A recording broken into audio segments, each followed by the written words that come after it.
Como se libertar de um papel que a sociedade e a própria família esperava dela. Como pedir ajuda quando ninguém parecia perceber que ela precisava. Marcos, seu marido, estava imerso em um projeto de trabalho que o consumia. Ele a via como sua parceira forte, a que sempre o apoiava, a que resolvia os problemas da casa. Sofia estava em um momento de introspecção adolescente e Lucas, em sua inocência infantil, via a mãe como a figura onipotente que sempre provia tudo. Ninguém de fato a via. Não a Helena por trás da máscara, a Helena que chorava baixinho no chuveiro, a Helena que ansiava por um abraço que não fosse de gratidão, mas de reconhecimento de sua própria fragilidade. Um dia, a tensão se tornou insuportável. Uma discussão banal com Sofia sobre a arrumação do quarto se transformou em um grito. Helena explodiu, não com raiva, mas com uma dor profunda, uma exaustão que rasgou sua garganta. Sofia, assustada, recuou. Lucas, que brincava na sala, parou e olhou para a mãe com olhos arregalados. Marcos, que saía do banho, correu para ver o que acontecia. O silêncio que se seguiu foi pesado, carregado de arrependimento e confusão. Helena sentiu-se péssima. Ela, a mulher que nunca perdia a calma, havia falhado. Mas essa falha, paradoxalmente, foi o primeiro passo para a sua libertação. Naquela noite, depois que as crianças dormiram e Marcos tentou sem sucesso acalmar a situação, Helena se sentou na varanda, olhando para as estrelas. O ar noturno era fresco e o silêncio da noite, pela primeira vez, não parecia tão opressor. Ela se permitiu sentir a dor, a raiva, a tristeza. E então, uma pergunta surgiu em sua mente. Quem cuida da cuidadora? Ela nunca havia se feito essa pergunta antes. Sempre fora a cuidadora, a provedora de conforto, a solucionadora de problemas. Mas quem a cuidava? Quem olhava para ela com a mesma compaixão que ela dedicava aos outros? Foi nesse momento de vulnerabilidade que a verdade começou a se revelar. O mistério não era sobre a fragilidade de Helena, mas sobre a crença distorcida de que ser forte significava não sentir, não fraquejar, não precisar. Ela percebeu que a verdadeira força não estava em aguentar tudo sozinha, mas em ter a coragem de reconhecer as próprias limitações, de pedir ajuda, de se permitir ser cuidada. A lei da atração, que ela tanto estudava em seus momentos de solidão, começou a fazer sentido de uma nova forma. Ela estava atraindo para si a sobrecarga, porque no fundo acreditava que esse era o seu papel, a sua identidade. Ela estava emitindo a frequência da mulher que aguenta tudo, e o universo estava respondendo a essa frequência. Os desdobramentos dessa percepção foram lentos, mas profundos. Helena começou a fazer pequenas mudanças. Primeiro, ela conversou com Marcos, não com acusações, mas com vulnerabilidade. Ela expressou seu cansaço, sua sensação de estar se perdendo de si mesma. Marcos, surpreso e comovido, percebeu a profundidade da dor que a esposa carregava. Ele nunca havia visto Helena daquele jeito. Ele prometeu se envolver mais, assumir algumas responsabilidades. Não foi uma mudança instantânea, mas foi um começo. Depois, ela conversou com Sofia. Explicou que mães também ficam cansadas, que também sentem fraqueza. Sofia, para a surpresa de Helena, reagiu com maturidade, oferecendo ajuda com as tarefas de casa e pedindo desculpas pelos momentos em que havia sido mais exigente. Até Lucas, em sua inocência, percebeu a mudança no ar e ofereceu-se para ajudar a guardar seus brinquedos. Mas a mudança mais importante aconteceu dentro de Helena. Ela começou a se permitir-se um tempo para si, sem culpa. Voltou a pintar, mesmo que apenas por algumas horas na semana. Reencontrou as amigas e compartilhou suas angústias, descobrindo que muitas delas passavam pelo mesmo. Ela começou a dizer não para algumas demandas que antes aceitaria sem questionar. E o mais importante, ela começou a se observar, a ouvir os sussurros da sua alma antes que eles se transformassem em gritos. O silêncio que antes a adoeceu agora começava a se transformar. O silêncio de Helena não era mais o silêncio da anulação, mas o silêncio da escuta interior, da conexão consigo mesma. Ela entendeu que cuidar da própria alma não era egoísmo, mas uma necessidade vital. Era como o oxigênio para um mergulhador.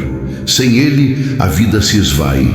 Ela não estava ensinando a consertar o outro, mas a cuidar da própria alma enquanto amava. E ao fazer isso, ela descobriu que estava se tornando uma versão ainda mais forte, mais autêntica, mais presente para sua família.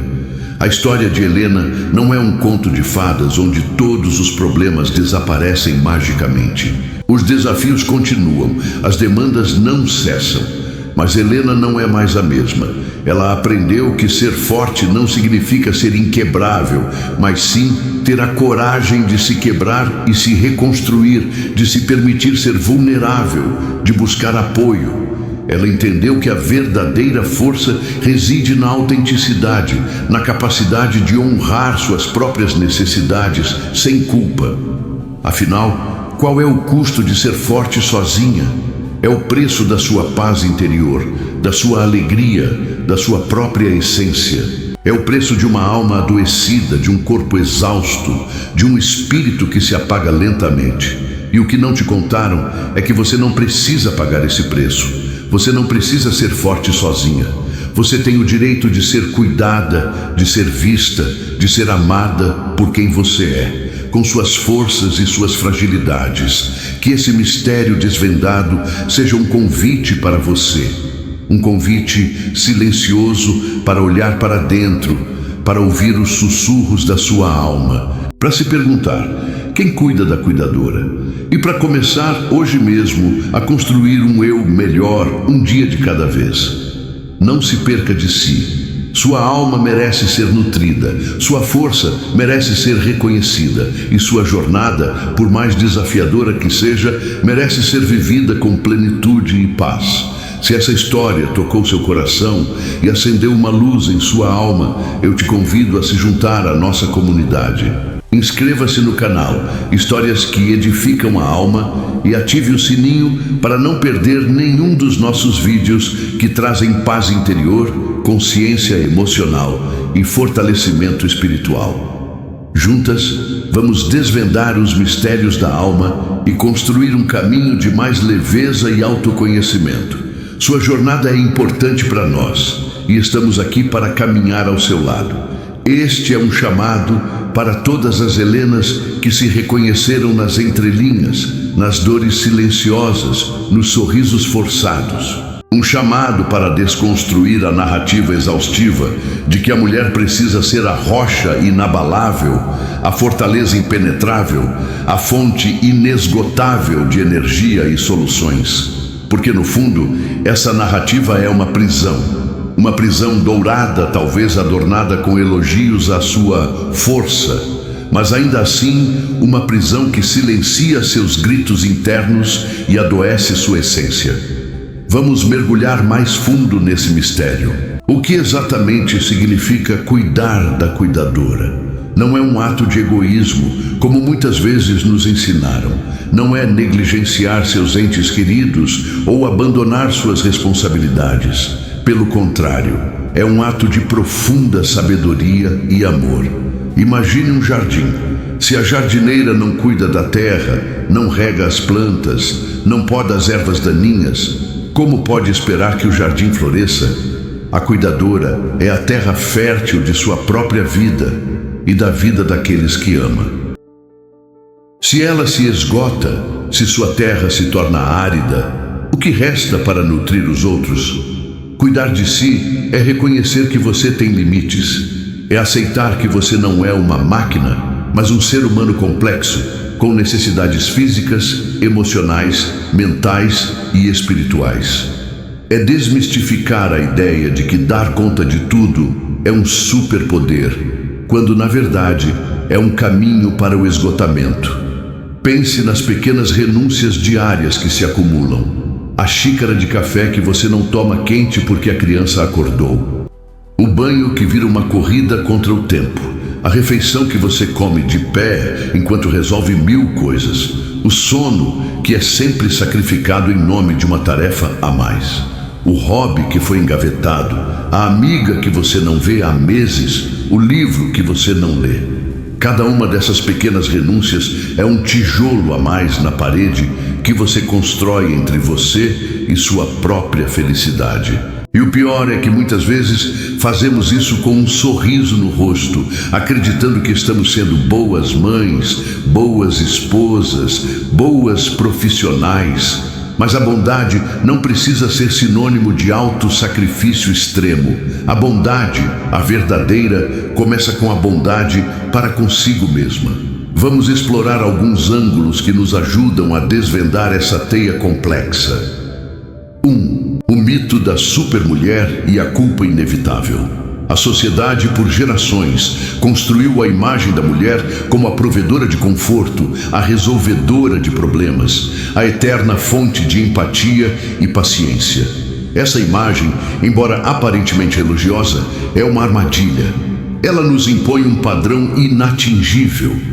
Quando não conseguimos ser a supermulher que cozinha, trabalha, cuida dos filhos, mantém a casa impecável, é uma amante apaixonada e ainda tem tempo para a academia e para as amigas, a culpa nos assombra. A culpa é a ferramenta mais eficaz do auto-boicote. Ela sussurra que você não é boa o suficiente, que está falhando, que deveria se esforçar mais. E é nesse ciclo de culpa que muitas mulheres se afundam, tentando compensar o que acreditam ser suas falhas, sacrificando ainda mais seu bem-estar. O antídoto para a culpa é a autocompaixão. É entender que você está fazendo o seu melhor com os recursos que tem. É aceitar que a perfeição é uma ilusão e que a sua humanidade, com suas imperfeições e limitações, é o que a torna real e bela. 2. A invisibilidade do trabalho de cuidado. O trabalho de cuidado, seja ele doméstico, emocional ou de criação de filhos, muitas vezes é invisível, não remunerado e consequentemente desvalorizado. Quantas vezes você ouviu alguém dizer: "Ah, mas você só cuida da casa", como se cuidar de um lar, de pessoas, de emoções, não fosse um trabalho exaustivo e complexo que exige inteligência, organização e muita energia. Essa invisibilidade contribui para que as mulheres que exercem predominantemente esse papel se sintam menos importantes, menos dignas de descanso, menos merecedoras de cuidado. Se o trabalho delas não é valorizado pela sociedade, por que elas deveriam valorizá-lo e, por extensão, a si mesmas? É fundamental que comecemos a dar o devido valor a esse trabalho, não apenas monetariamente, mas socialmente. Reconhecer que o cuidado é a base de qualquer sociedade funcional e que quem o exerce merece todo o apoio e reconhecimento. 3. O silêncio da dor e o medo de pedir ajuda. Helena, como muitas outras, carregava sua dor em silêncio. Por quê? Porque pedir ajuda é, para muitas, um sinal de fraqueza. É admitir que não está dando conta, que não é forte o suficiente. E como vimos, a força é um peso que nos impuseram. O medo do julgamento é paralisante. O que os outros vão pensar? Vão achar que sou uma mãe ruim, uma esposa negligente, uma profissional incompetente? Esses pensamentos nos aprisionam em um ciclo de isolamento. Mas a verdade é que pedir ajuda é um ato de coragem suprema. É reconhecer sua humanidade e sua necessidade de conexão. É permitir que outros a apoiem, assim como você os apoia. É quebrar o ciclo de isolamento e construir pontes de solidariedade. 4. O impacto silencioso na saúde física e mental. O custo de ser forte sozinha não é apenas emocional. Ele se manifesta no corpo e na mente. O estresse crônico leva a uma série de problemas de saúde: insônia, dores de cabeça, problemas digestivos, baixa imunidade, ansiedade, depressão, burnout. Muitas mulheres vivem em um estado constante de alerta, com o corpo produzindo cortisol em excesso, o hormônio do estresse. Isso as deixa exaustas, irritadiças, com dificuldade de concentração e com a sensação de estarem sempre à beira de um colapso. A negligência das próprias necessidades não é uma virtude, é uma sentença de adoecimento. Cuidar da cuidadora é, antes de tudo, um ato de prevenção. É investir na sua saúde para que você possa estar presente e plena para a vida que escolheu. 5. A diferença entre ser forte e ser resiliente. Existe uma diferença crucial entre ser forte no sentido tradicional e ser resiliente. A força, como nos foi ensinada, muitas vezes implica em endurecimento, em não demonstrar fraqueza, em suportar tudo sozinha. A resiliência, por outro lado, é a capacidade de se adaptar, de se recuperar das adversidades, de aprender com as quedas e se reerguer.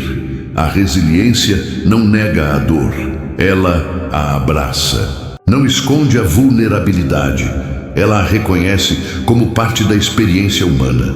Ser resiliente é saber que você pode se quebrar, mas que possui a capacidade interna de se costurar novamente, de buscar apoio e de emergir mais sábia e mais inteira. Helena não se tornou forte no sentido de ser inquebrável. Ela se tornou resiliente. Ela aprendeu a reconhecer suas rachaduras, a buscar o cimento que as uniria e a permitir que a luz entrasse por elas, tornando-a mais bela e autêntica. Como começar a cuidar da cuidadora? Um caminho prático.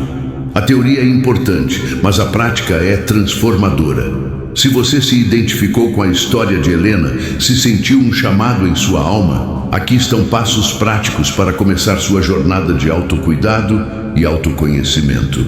1. Reconheça e valide sua dor. O primeiro passo é o mais difícil. Admitir que você está cansada, que precisa de ajuda, que não está dando conta de tudo. Permita-se sentir essa dor sem culpa ou julgamento. Sua dor é válida. 2. Identifique suas necessidades. O que você realmente precisa? Mais sono? Um momento de silêncio? Uma conversa profunda com alguém? Ajuda com as tarefas domésticas? Tempo para um hobby? Comece com pequenas coisas. Anote-as. 3. Estabeleça limites claros. Aprenda a dizer não sem culpa.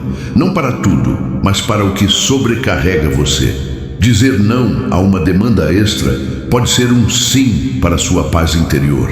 Isso se aplica a pessoas, a tarefas e até mesmo a expectativas autoimpostas. 4. Delegue tarefas. Você não precisa fazer tudo sozinha.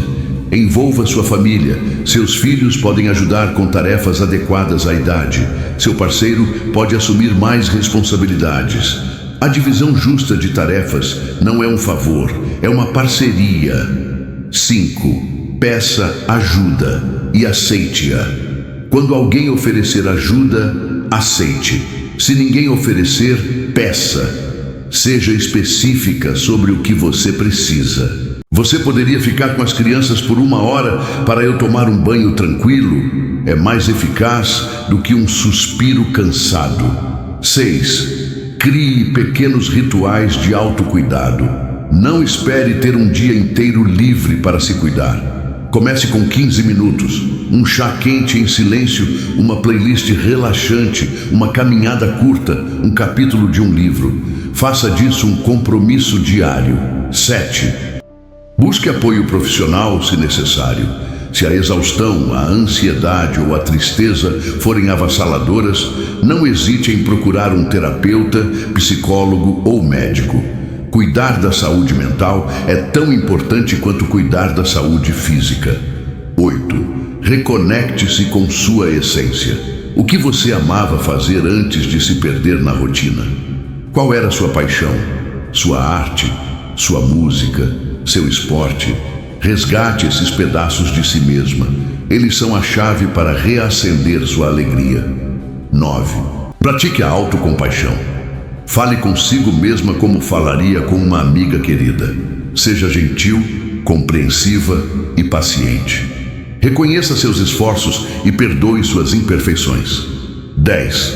Conecte-se com outras mulheres. A comunidade é um bálsamo. Compartilhar suas experiências com outras mulheres que entendem seus desafios pode ser incrivelmente curador. Você não está sozinha. A jornada de Helena não terminou com a descoberta. Ela começou ali, e a sua também pode começar. Não se trata de uma transformação mágica e instantânea, mas de um compromisso diário, de um passo de cada vez, na direção de um eu mais pleno, mais consciente e mais feliz. O mistério de quem cuida da cuidadora não é uma charada sem resposta. A resposta está em você, na sua capacidade de se enxergar com amor, de honrar suas necessidades e de se permitir ser cuidada. Que essa luz que Helena acendeu dentro de si possa brilhar também em você. Estamos construindo um espaço seguro para mulheres compartilharem, aprenderem e se fortalecerem mutuamente. Ative o sininho, inscreva-se e faça parte dessa comunidade que acredita na força do autocuidado e na beleza da autenticidade. Sua jornada importa e estamos aqui para te acompanhar. Juntas somos mais fortes. Juntas podemos reescrever essa história. A história de Helena, e agora a sua, não é sobre perfeição, mas sobre progresso. Que ela ilumine seus caminhos, aqueça sua alma e a inspire a desvendar seus próprios mistérios. Lembre-se, sua força é linda, mas sua vulnerabilidade é o que a torna humana. E em sua humanidade reside sua verdadeira e mais profunda força. Se você chegou até aqui, é porque essa mensagem ressoou com você. É um sinal. Não ignore esse chamado. Junte-se a nós no canal Histórias que Edificam a Alma. É sobre entender que o autocuidado não é egoísmo, mas uma necessidade vital. Quantas vezes ouvimos que devemos nos doar até esgotar, que a abnegação é uma virtude feminina? Essas narrativas, profundamente enraizadas em nossa cultura, nos aprisionam em ciclos de exaustão e culpa. Chega um momento em que a xícara está vazia e não há mais nada a oferecer. É nesse ponto que a revolução silenciosa do autocuidado começa. Pense na metáfora do oxigênio no avião. Primeiro a máscara em você, depois no outro. Isso não é uma sugestão, é uma instrução de sobrevivência. E por que na vida real agimos de forma tão diferente? A resposta está muitas vezes nas expectativas internalizadas, nas vozes que nos dizem que somos menos valiosas se não estivermos constantemente servindo. Vamos aprofundar um pouco mais nos exemplos práticos. Resgatar seus pedaços perdidos, como Helena fez, pode ser algo simples, mas profundamente transformador. Talvez seja pegar aquele violão empoeirado e dedilhar algumas notas novamente, mesmo que desafinadas. Pode ser voltar a pintar, a escrever poemas, a dançar sem plateia, apenas pelo prazer do movimento. Para algumas, é retomar um esporte, sentir o corpo em movimento, a adrenalina pulsando. Para outras, é a jardinagem, o contato com a terra, a contemplação do crescimento. Esses são atos de reconexão, de memória afetiva, que nos lembra quem éramos antes das responsabilidades nos moldarem a uma forma que não nos servia mais. A autocompaixão, por sua vez, é a antítese da autocrítica feroz que muitas de nós carregamos. Imagine que sua amiga querida comete um erro. Você a repreenderia com palavras duras, a faria se sentir inútil? Provavelmente não. Você a abraçaria, a ouviria, a lembraria de sua força e a ajudaria a levantar. Por que então nos tratamos com uma dureza que jamais aplicaríamos aos outros? A autocompaixão é a prática de estender a si mesma a mesma gentileza, compreensão e paciência que você oferece generosamente aos outros. é reconhecer que você é humana, falível e que seus tropeços fazem parte da jornada. É, em última instância, um ato de amor próprio revolucionário. E a conexão com outras mulheres? Essa é uma força inestimável. Em um mundo que muitas vezes nos incita à competição, a sororidade é um oásis. Compartilhar histórias, medos e vitórias em um ambiente seguro e acolhedor pode desmantelar a solidão que muitas cuidadoras sentem.